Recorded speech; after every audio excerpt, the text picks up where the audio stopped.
Farmers in Myanmar want their land back. Will Aung San Suu Kyi keep her promise and deliver justice?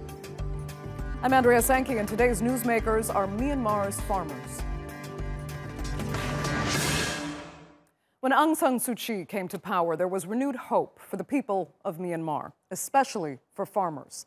Over the course of 30 years, the country's military rulers seized some 2 million acres of land. A new report now by Human Rights Watch has revealed the farmers received little or no compensation, and many were forced further into poverty. Aung San Suu Kyi promised them justice, and while land reform has helped some, nothing has improved for thousands of others. They have no farmland, no compensation, and no livelihood. So, has Myanmar's ruling party failed to deliver, or do they simply need more time? We'll have that debate in a moment, but first, here's Natalie Pohonen.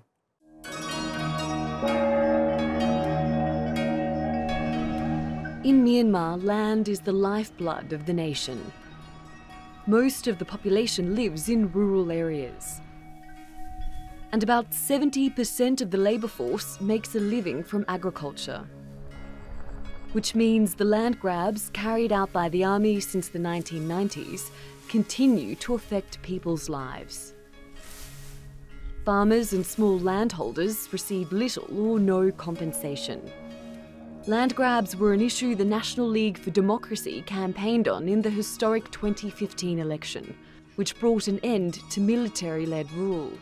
In 2016, a government committee estimated as much as 2 million acres could be considered confiscated. That committee had an ambitious plan to resolve all land grab cases in 6 months. But Human Rights Watch says farmers in areas like Shan State and the Irrawaddy and Yangon are still waiting for their land to be returned. Mama U says about 12 acres of her family's land was seized. I have submitted complaints to the government so many times. It's like our hands were broken because we depend on these lands. We don't want anything beyond what the law says. We're just demanding our land back. Returning land and providing compensation is a complex issue. Some plots have been sold off to multiple buyers, creating a tangled web of ownership. Sometimes the new owners are foreign developers, and the military has also held on to confiscated land for its own use. They are powerful forces for farmers to come up against in their battle for land rights. But they had hoped the government would be on their side and would act faster to deliver restitution.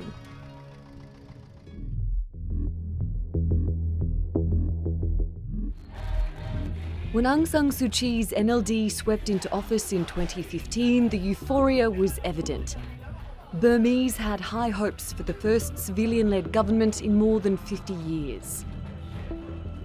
But the challenges of reforming a nation and its institutions after military rule were always going to be significant. The army, known as the Tatmadaw, still wields considerable power and influence. It holds 25% of the seats in the parliament. While the international community has focused on the humanitarian crisis facing the Rohingya in Rakhine State, Suu Kyi's #1 priority has been to achieve peace. The country has endured conflict between the Tatmadaw and ethnic groups seeking greater autonomy since Myanmar gained independence in 1948. In recent months, there has been renewed fighting in the northeast Shan and Kachin states. 19 people, mostly civilians, were killed in a series of clashes at security posts in Shan State in May. Suu Kyi has been leading the process to secure a nationwide ceasefire. Here she is earlier this month at the 3rd Peace Summit since 2016.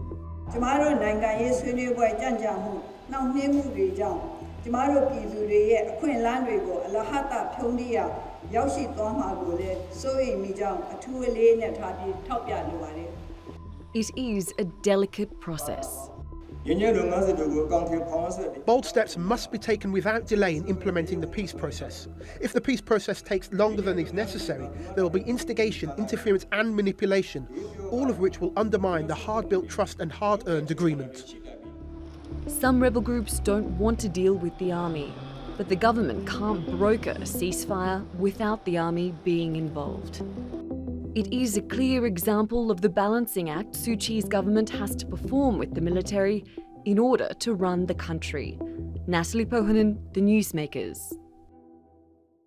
Joining me now from Yangon is Aung San Suu Kyi's former spokesman, Nyo Mint. He is also a former member of the ruling National League for Democracy. Also in Yangon, Richard Weir. He is the author of the Human Rights Watch report about Myanmar's land seizures. And completing our panel in London is Peter Popham. He's Aung San Suu Kyi's biographer and a former foreign correspondent in Myanmar. Thanks all so much for joining us here. Let me begin in Yangon with Nyo Mint. First of all, what happened to that 6-month plan that the National League for Democracy promised to settle these land compensation claims? I think it's a very, first of all, we seems to be the talking with the ghosts, because these like a land grabbing issue has been happened in the 80s, late 80s and 90s and early 2000s. So right now, I think the government of Aung San Suu Kyi is trying their best, but the problem is that they have been working on the paper, and then like reports are really clear. The administration, the top administrators are very pleased at the reports. But on the ground situation, I might say that that's going to be maybe a one land. The owner, it's a 6. And who's going to be real owner, and then those problems of the administrative problems, and then also the change of command, and then some the district, the corruptions, and so many challenges right now we have. So at its most basic level, the plan was overly ambitious. I might say that that's true. That's a very difficult, because her first priority of during the campaign of the peace, and then second is the peace, and third is the peace, and still struggling. Okay, Richard Weir, is that a good enough excuse, or is the government just not delivering on its promises because either it doesn't want to compensate these farmers anymore, or it can't keep up? Well, I mean, I think it's mostly a problem of it can't keep up. It's absolutely right that this is an extremely complicated issue. Of course, it's correct that the vast majority of these land confiscations happened years ago. But what that means on the ground is that there are farmers in what is mostly a rural society who have spent decades without redress, compensation, or return of their lands. And the NLD, the NLD obviously is struggling to contain a number of extraordinarily serious crises in the country. But that overlooks the fact that it has a majority in the parliament where it can pass reforms and it can create committees to really tackle these issues. And what we're seeing when we're speaking with these farmers who have gone so long without justice is that the NLD has come up far short of the promises it made when it was campaigning to be the ruling party. But I mean, Richard, can you accept that that's normal, that they make all sorts of promises during their campaigns that they're not prepared really to deliver on, but it can be forgiven, or no? There's no justification for this failure to deliver? Well, I think it's absolutely the case that there are capacity problems within every government, and there are certainly it's certainly the case that parties make claims about what they can and can't do, and then realize they can't deliver. But this is one of these central problems in Myanmar. You have thousands and thousands, hundreds of thousands, if not millions of acres seized, and the country really, it's not going to be able to go forward with a number of other developments if it can't solve this major issue. Okay. And so it's been a number of years, and there's plenty of opportunities that they've squandered in order to make a serious impact for the lives of these farmers. Okay, Peter, is the government trying hard enough? I think it's not surprising, as both Richard and Nyo Mint have said, that this problem is taking a long time to solve. The first time I went to Burma in 1991, a long time ago, this is one of the first issues that people told me about. I was taken to, there's a famous tourist place called Pagan, sometimes known as Bagan, which is famous for its hundreds and hundreds of ancient temples. And the people who lived there and who sold lacquerware in particular, but other goods to the tourists, had all been moved summarily in order to make room for new hotels, and without any compensation, without any notice. And this was, as Richard said, this began in the late 80s after the uprising of democracy and the crackdown by the military. And in all these years, these decades since then, it's become an extremely involved and complicated and hard to solve problem. So, in fact, it's not surprising that it's not been solved. It's not surprising that the NLD government claimed too much for what they would do. And in a way, it's creditable that they have made some steps towards solving it, because in many other areas of the government, for example, in the peace process, let alone in the situation in Rakhine State, and in the question of the rights of expression, the rights of journalists, for example, this government has, far from going forward, has actually begun to go backwards, and that's far more worrying than the snarl-ups over this question. Okay, Peter, I want to go back later to the actual capability of this government to deliver on those promises, given that the military still does hold a number of seats in Parliament. They do still have a grip on some of the power. But first I want to understand how realistic the logistics, if I can use that term, the logistics would be in delivering on these land seizure promises. I mean, these claims go back years and years and years, as you've all acknowledged. In that time, this land has been bought and sold. Some of this land is now owned by private investors that arguably the country needs. So is the legal infrastructure even there to sort this out at this point? Because even in developed countries, this is extremely difficult to manage. It's not surprising that the NLD made extravagant promises before they came to power. It's not merely cynicism on their part, because none of them had ever been actually in government. Suu Kyi herself and her small handful of NLD MPs had been in opposition. So this is the first experience of government basically a large group of people who'd come in from outside the parliamentary system. Okay, well, Richard, let me ask you about that. I mean, what kind of private interests now at this point is the government up against? Yeah, I mean, the government is up against an enormous amount of private interests. But what the concern is, it's not that there are private interests, and this isn't obviously a pushback against development that I think could benefit the people of Myanmar writ large, and certainly some of these farmers. The problem is that the way development is pursued, and if it's pursued at the expense of the rights of the people of Myanmar, this is only going to deepen the rights crisis that Myanmar faces. And the fact of the matter is the NLD right now has a significant amount of legislative power where it can go in and clean up a lot of the complicated structure that basically facilitates a lack of accountability. I mean, just in the realm of land laws and regulations, the laws that concern this, there are 70 to 80 laws and numerous different bodies and commissions that operate in order to manage this. That's not something that anybody can really piece through. And it means that when somebody implements this policy and there's a problem, it's extraordinarily difficult for the aggrieved parties to seek accountability. And furthermore, for the government to even figure that out. And so one of the things that is crucial is that the NLD go in and amend a number of these laws, amend or repeal them, in order to enshrine and protect the rights of individual landholders so that development can be pursued in a way that respects the rights of the people of Myanmar. Okay, Richard, let me pursue that with you then. Is that, what you're talking about, really the best way forward? Because let's look at the bigger picture here.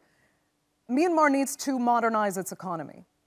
By compensating these farmers, giving them their land back to farm, some have argued you're looking at a return to subsistence agriculture, which does not serve the greater good in Myanmar. So should there perhaps be another approach that helps serve the modernization of Myanmar's economy, pulls people away from this traditional subsistence farming, even though I understand their attachment to the land, is it really good for Myanmar's future to look at this land compensation on a subsistence basis? From our perspective, what we're concerned about is the rights of these individuals. And international law, and certainly national law in Myanmar, understands and gives leeway for development. And that's incredibly important. It's less of a question about whether or not the country moves to develop and moves away in some fashion from some subsistence farming, but more about the way that it does that. And so compensation, while we could agree that that returning land might be difficult, compensation is something that is enshrined in international law and would be in line with Myanmar's obligations under human rights law. And it would also not impede necessarily any development. And I think that's critical here. Okay. Nyo On Mint, let me get your thoughts on what you've heard from both Richard and Peter there. I think we have so many problems. Of course, the both gentlemen said I totally agree with them. But the problem is that we have some land issue because I've been helping the previous government about that land grabbing, and then also in the Shan State and Kachin State and Jinantai. And then, most of the problems, what I've seen currently I'm a very independent. What I've seen that we have the number one problem is that the politicized problem, because so many the political activists and or maybe from former NLDs who are supporting the farmers and who claim again and again.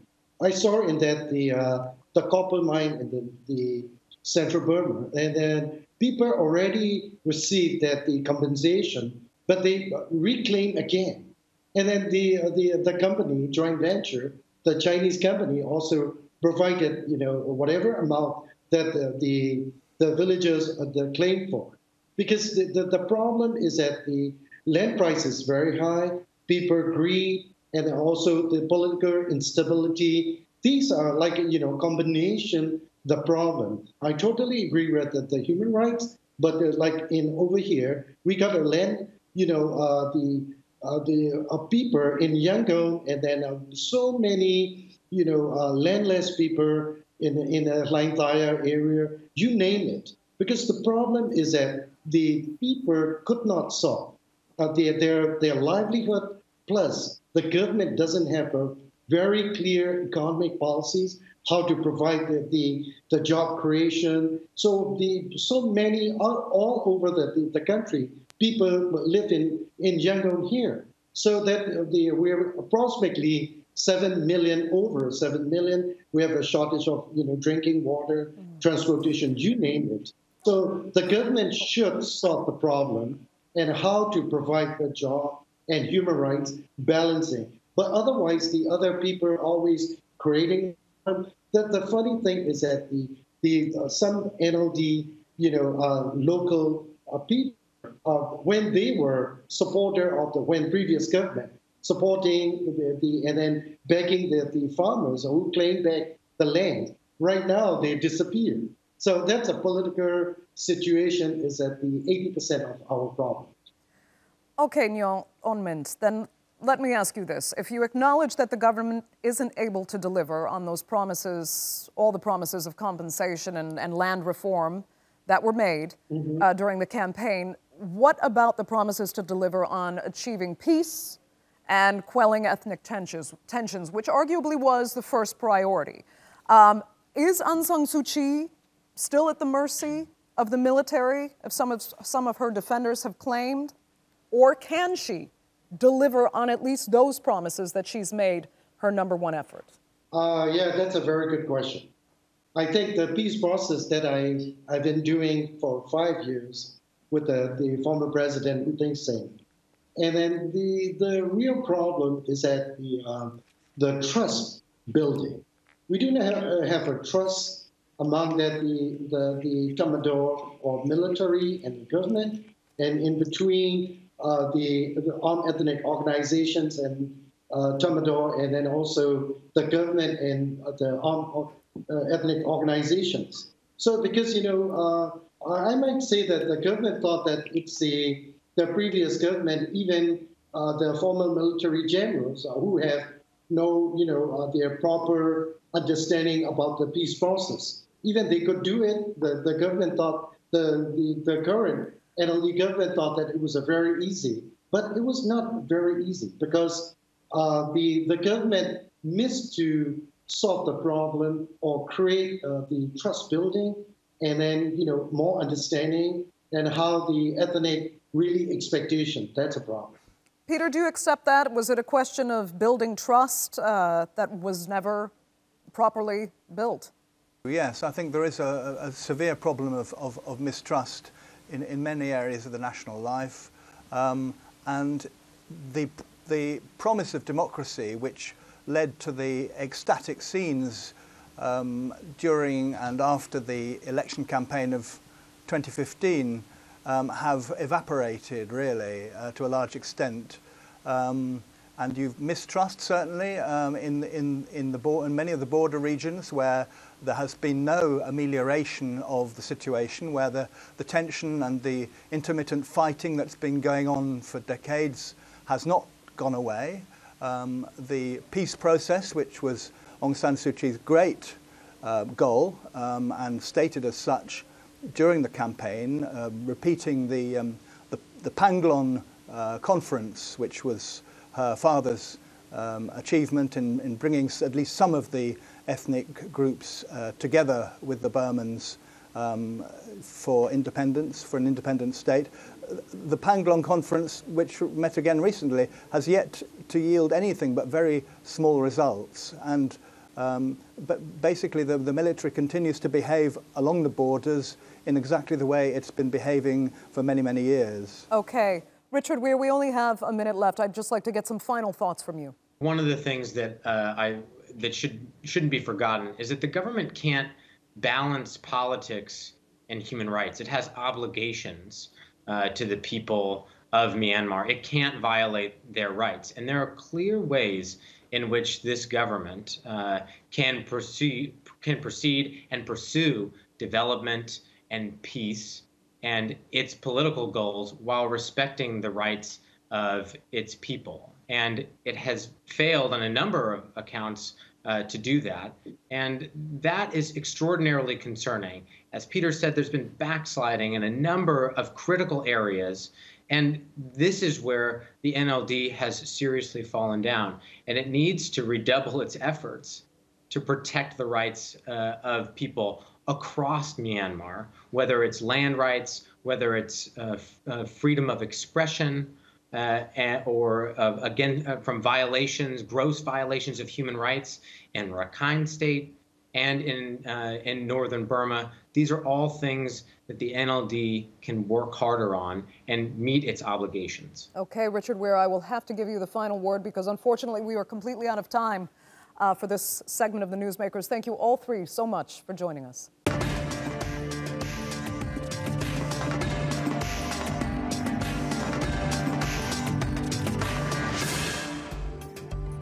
Still to come on the Newsmakers, redefining rape. Spain is set to introduce new laws around sexual consent where only yes will mean yes. But will it make a difference? And The View from Estonia. We speak to the country's former president and ask if he thinks Russia is up to no good.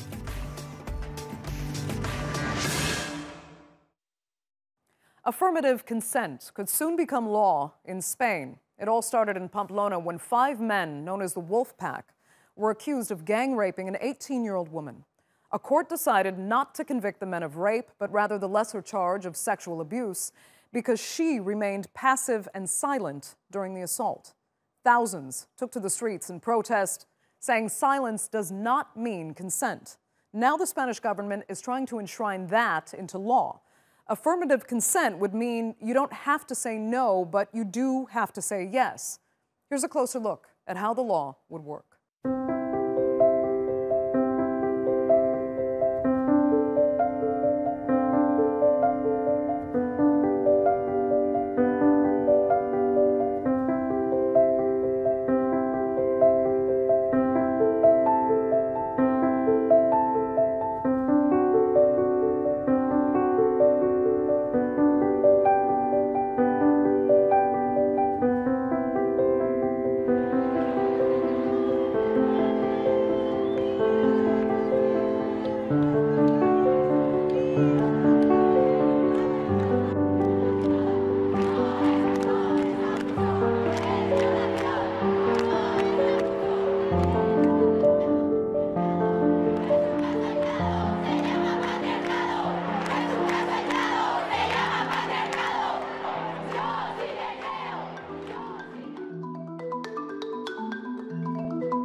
to discuss affirmative consent, I am joined by a co-author of the proposed affirmative consent bill, Patricia Faraldo Cabana. She is an attorney and criminal law professor, coming to us from Freiburg in Germany and from Madrid.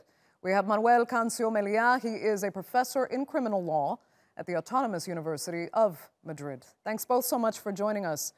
Patricia, let me start with you. Bring us back to how Spain got here. Why was this type of specific definition of consent actually necessary? Well, it's not exactly that. We don't include a specific definition of consent in our proposal for a new law against sexual violence. We take into account that rape is a crime different from any other, in part because of the elements of the crime, but mostly because of the historical treatment of the crime and its victims. Traditionally, a crime is defined by examining what the offender did and what the intended consequences of the crime were. But rape is different from this standard definition because courts have almost always focused on the victim and only incidentally on the offender. So the issue of the victim's consent is always a key component in a rape prosecution.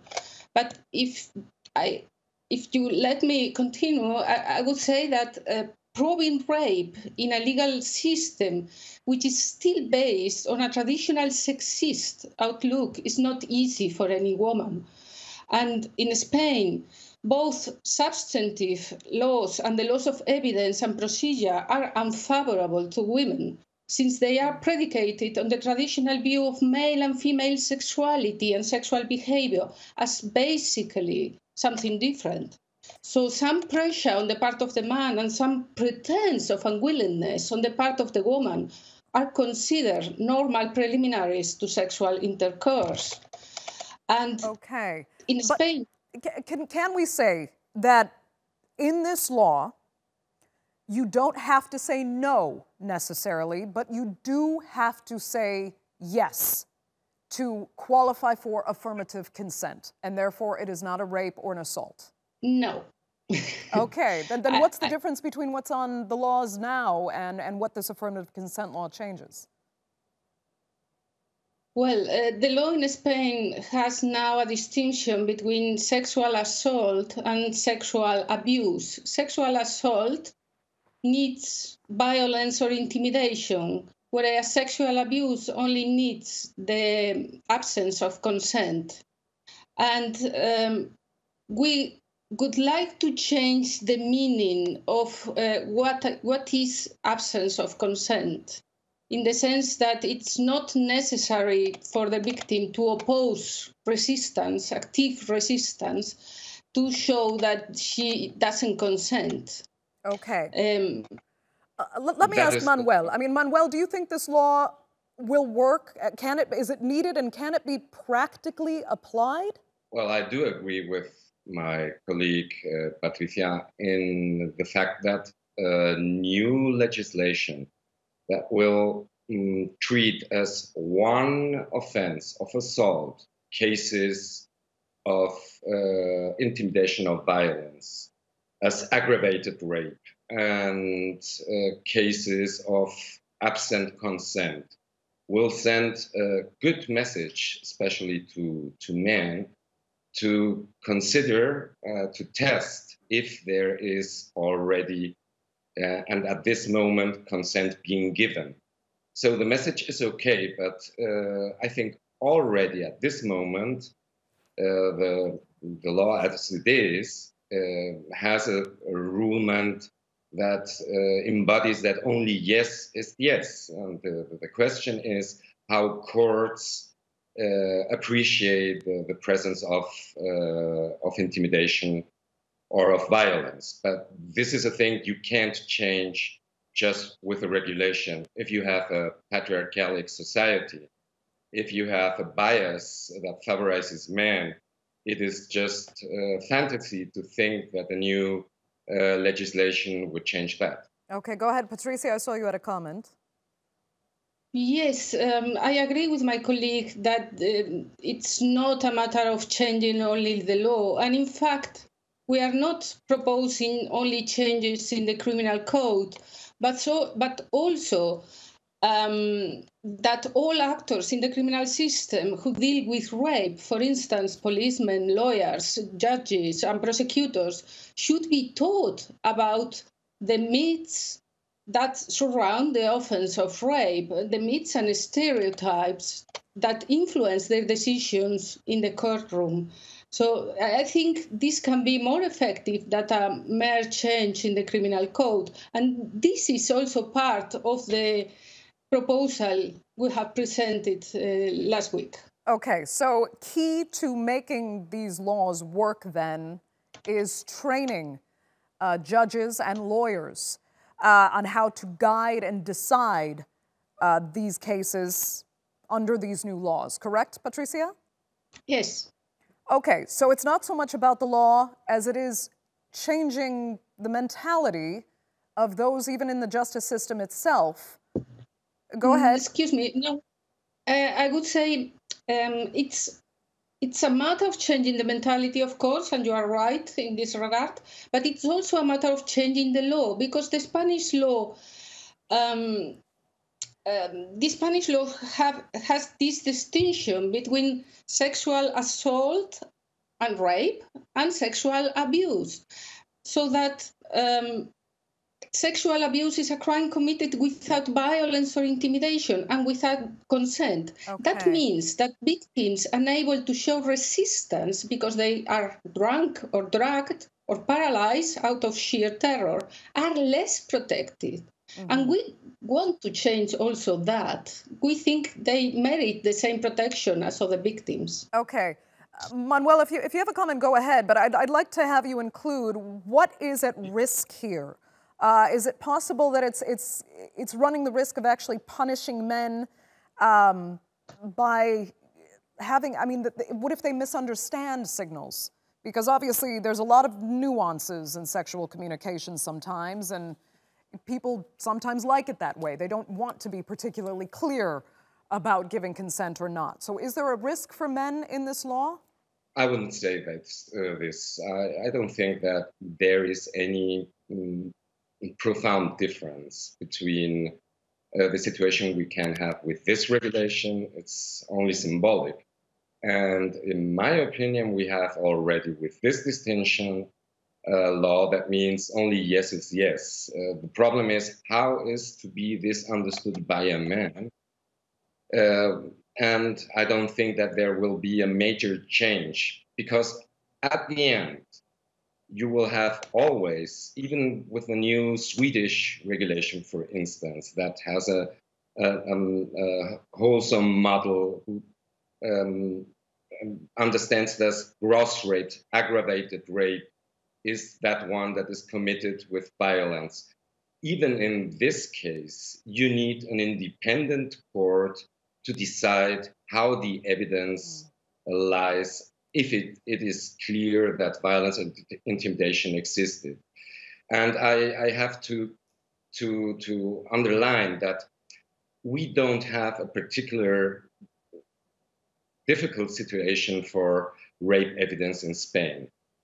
Spanish courts said 20 years ago already, the Supreme Court said, you don't need to have any resistance to get a rape judgment. Okay. So the problem is changing the whole society and everything that is related to training, new bias, understanding women. That is everything okay and endorse it. Of course I do. But if it is to get pressure on an independent court, that wouldn't be compatible with our constitution.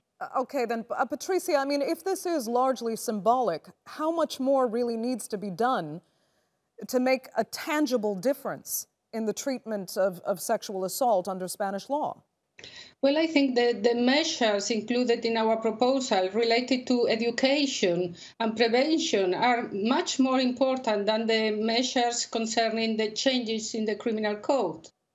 So it's true, we have to change mentality, and that's not easy only with a change in the criminal code. But the law is It's very, I would say... But Patricia, let me ask you this then.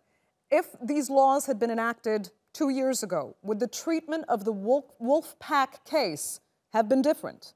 I think so. Manuel, do you think so? It would be considered sexual assault. It would be rape. Manuel, why don't you think so? So, I mean, that's what's at the core here. That is what prompted these changes and the debates in this law. Thousands of people took to the street. They were so deeply disturbed by the ruling in that case. And yet this new proposal, Manuel, you're saying really wouldn't have changed anything. I'm convinced of it because with the new system, which I would endorse, the idea of not making this fundamental difference between assault and abuse, I agree with Patricia that this isn't a good signal. But even if we had a regulation where we have different degrees of assault, this is a hard case because it's on the verge of intimidation. I think most of our courts and colleagues would say this was a case under the now enacted law. This is a case of rape because there was intimidation. So the same difficulty we would have in the new regulation because the court would have to decide if in this case there has been intimidation, and hard cases make bad law. So I don't think it would make the difference. I hope that courts have learned from this case. Okay. That they have to be even more arrested on the fact what is the victim feeling. Right. But the problem is the same. Okay. And I must underline, on the Spanish law, they got a sentence that they wouldn't get in many other jurisdictions. Okay, Patricia, quick final words. Yes, I think the law can mean a fundamental change in that we don't ask violence or intimidation for considering the act a crime of rape, but only the absence of consent in the line of the Istanbul Treaty. So I think that's a fundamental change. Okay, Patricia Faraldo Cabana and Manuel Cancio Meliat, thank you both so much for joining us. Unfortunately, we're out of time for this segment of The Newsmakers. Thank you.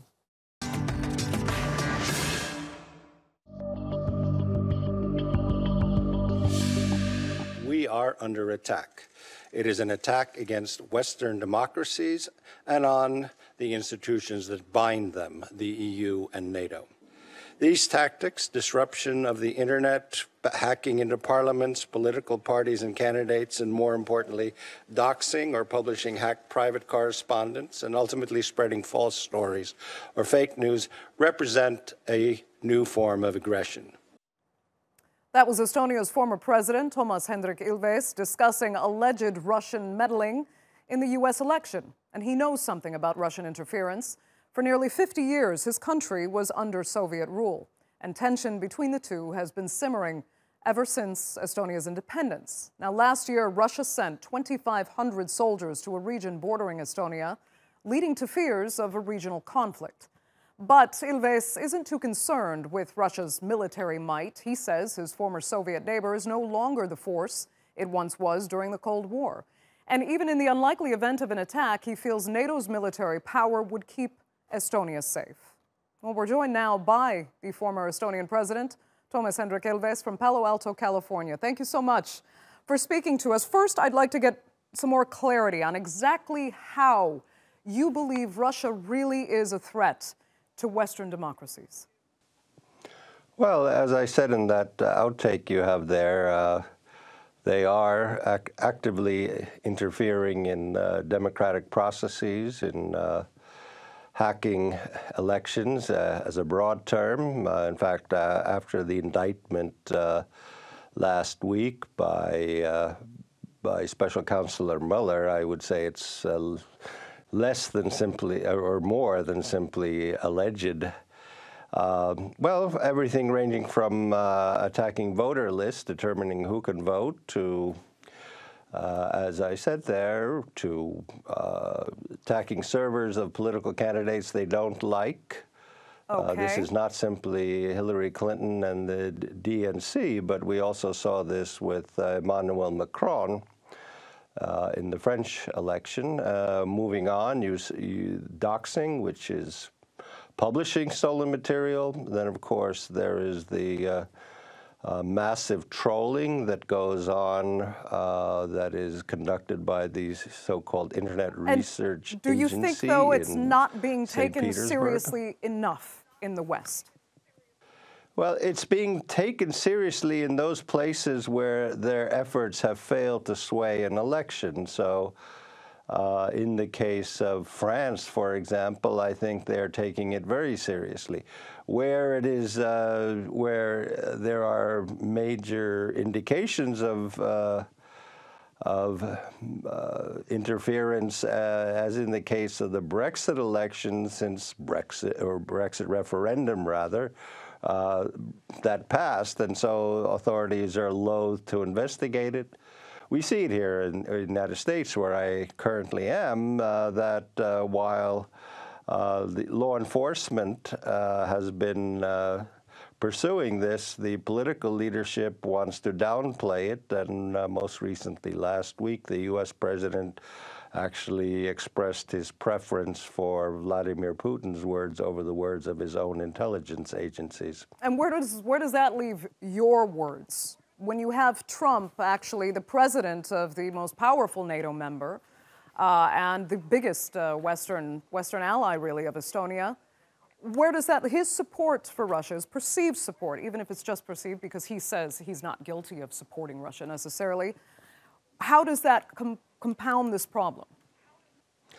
Well, I would say it's not simply Estonia. I do think that currently the political leaderships in European countries, among NATO allies in Europe, are scratching their heads and trying to figure out how to proceed, what it is that they should do.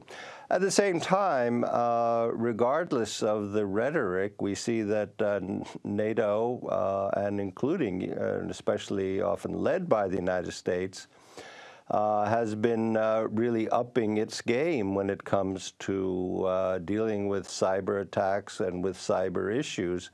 So these are kind of parallel processes. Maybe there's kind of a I don't know, a sort of disjuncture between what is said at the political top and what is done lower down. But what do you think really is the end game here? I mean, you've said the special prosecutor in the United States has just about been able to prove that there was interference, that Russia does have an agenda. But if the supporters, if the electorate in these various countries really don't seem to mind that there is fake news being spread on the behalf of Russia, where does it culminate? What goes ultimately wrong? Well, I think that I mean, some people claim that Putin wants to spread chaos. I disagree. I think that Putin has wisely understood that spending tens or maybe even hundreds of millions of dollars on changing the political landscape of countries it sees as adversaries is far more useful than spending hundreds of billions on the military. If you can accomplish your goals, such as elimination of sanctions, probably the best way to do it is to alter the political makeup of the countries applying the sanctions, as we see in Europe. Okay, well, let's talk about Russia's defense then. Russia's defense, particularly in the case of Estonia and your Baltic neighbors, has been that you are Russophobic, that you use this as a cover to discriminate against your ethnic Russian populations, that this is more about the mistreatment of Russians in former Soviet republics than it is about anything Russia has ever done. And they still claim that they were never responsible for the 2007 attack on Estonia after a Soviet statue was moved from the town center in Tallinn. That was never proven to be the Kremlin, that those were some marginalized figures, some radical figures that perpetuated that hacking. and that Russia, the Kremlin, has been made to pay unfairly for the actions of others? Well, on the latter case, if you know anything about IT, you realize that that's absurd. You can't organize DDoS attacks on that scale by being just a disgruntled individual. And as we've seen, the whole modus operandi of Russian cyber attacks is to outsource these things to, but at the same time pay for it. I mean, so too with the troll attacks.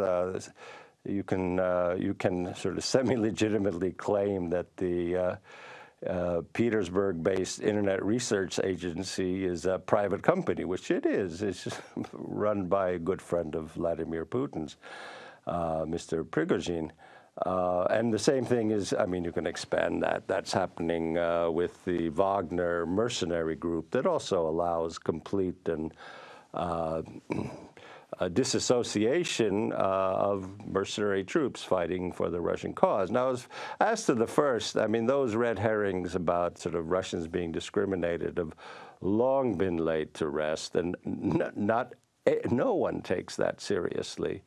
But they do take it seriously, I mean, because in your neighbor Latvia, for example, they have actively made Latvian the compulsory language in schools, even though some 30% of the population speaks Russian as their mother tongue. Well, that's not Estonia. No, I'm saying that's in your Baltic neighbor Latvia, but they do, you know, mix the region. I don't. What am I going to say? Well, in fact, they do maintain Russian language education. I think you're sort of falling for some misinformation there. No, I'm not falling for it. I'm just saying what their defense is, and this is what they're putting out to the world. I grew up in this country. I did not have the chance to speak my own language at all. I mean, you know, if you live in a country that you've moved to, you're not an indigenous minority. You know, is it too much to ask people to speak and go to schools in the language of that country? I don't think so. But in the case of Latvia, that is misinformation, since in fact, you know, people still get language education in Russian. Okay, then final question. How does this end? How do you de-escalate this? Well, I'm not sure it's particularly going to de-escalate. I would say that we're in a whole new era since, I mean, I would say the digital era, which in a massive scale, I would date from the beginning of the massive rise of social media combined with the smartphone, when suddenly billions have access to the web. And there is no end in sight in this regard. And I think this is a lot of the assumptions that we have had about electoral democracy since the Enlightenment will be rethought in the coming years. Certainly the way we do elections will be. Certainly you see responses already in Europe that are not exactly in line with Enlightenment ideas of free speech. If you look at the German net law, for example, and similar initiatives elsewhere. So it's very hard to say where it will end, but we are having to rethink our fundamental assumptions because of the kinds of attacks on the basic principles of democracy that no one foresaw when, in the 18th century, these ideas came to the fore. Okay, Toomas Hendrik Ilves, thank you so much for joining us on The Newsmakers.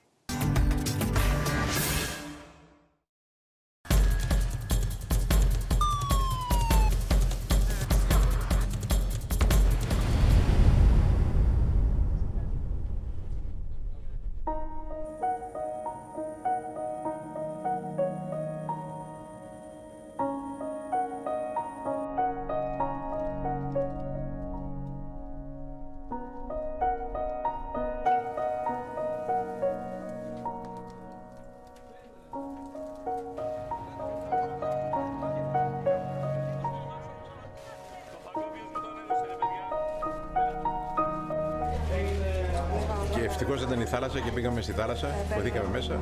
Οι τυφλόγες μας κυνηγούσαν μέχρι και τη θάλασσα. Μας έκανε την πλάτη και που το είχαμε μέσα.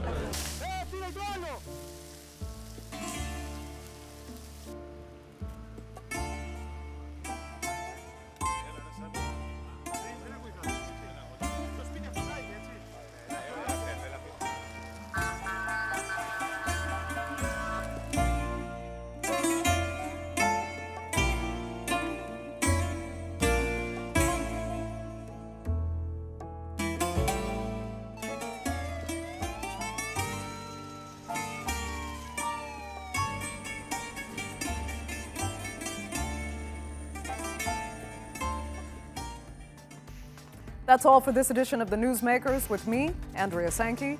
Check out more of our stories on YouTube, Facebook, and Twitter. Remember to like, follow, and subscribe. Next time, we take a look at the results of Pakistan's election and the impact it will have on the country's future. Until then, thanks for watching. Goodbye.